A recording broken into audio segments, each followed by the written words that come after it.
Dominique, l'incontournable triangle des couleurs, tu en parles tout le temps. Voilà, c'est ce qui guide chaque peinture. Hein. Voilà, il faut le reconstruire à chaque fois. Il faut le reconstruire à chaque fois pour savoir que vont donner les couleurs que vous avez choisies, dans quel mélange vous allez être. Super important. C'est pour ça qu'on a choisi de faire une vidéo sur ce sujet-là, pour bien enraciner, bien ancrer ces principes. Voilà, tout à fait. Que ce soit le triangle des couleurs ou le cercle chromatique. Voilà, ouais, c'est d'autres, voilà, on est toujours dans cette géométrie-là, mais surtout voilà, des trucs et des astuces pour se construire sa gamme de couleurs. Voilà, et se rassurer. Ça marche, on y va.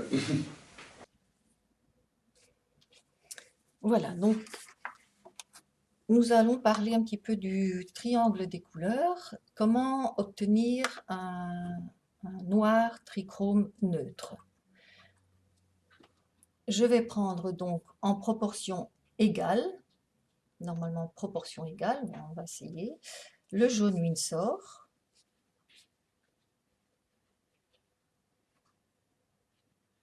je pense au triangle des couleurs, je prends mon rose permanent,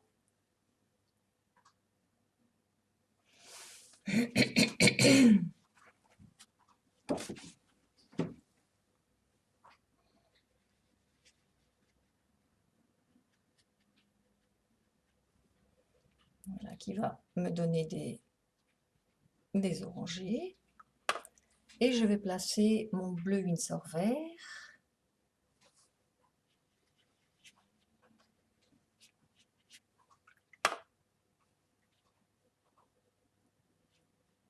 donc là j'obtiens mes mauves. Tout dépend de la proportion de l'une ou l'autre, mais normalement en quantité égale, donc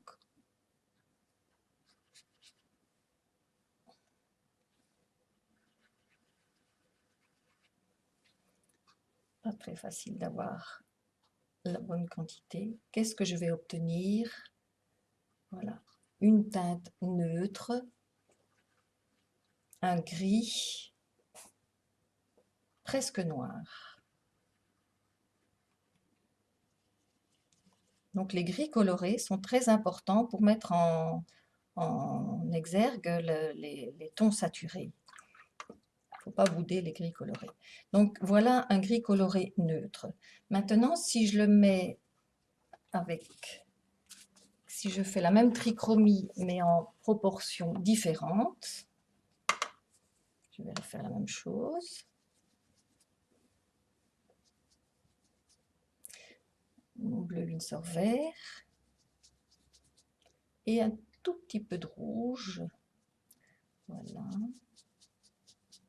Qu'est-ce que j'obtiens? Un gris coloré, mais plutôt verdâtre. Donc pour assombrir mes couleurs, est-ce que les gris colorés sont suffisamment sombres? Bon, ils sont gris colorés, mais est-ce qu'ils apportent vraiment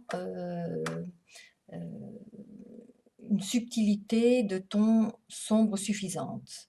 Vous avez vu que j'ai employé un jaune qui a une échelle de valeur. Voilà, le jaune n'a pas une très très grande échelle de valeur. Le rose permanent, pas une très grande échelle de valeur non plus, c'est-à-dire du clair au sombre. Mon bleu Winsor vert, voilà, ce sont quand même des teintes relativement claires. Donc pour avoir de riches sombres, qu'est-ce que je vais faire? Je vais aller avec des couleurs transparentes très saturées et très foncées assez rapidement. Donc je vais prendre, voilà, par exemple, dans mon mélange, je vais ajouter par exemple un vert de périlène. Vous voyez bien que quand vous voulez faire son échelle de valeur, voilà, elle est très très très importante. Donc cette couleur peut être mélangée à mon ton de base pour l'assombrir. Donc je prends mon jaune Winsor, mon bleu Winsor vert,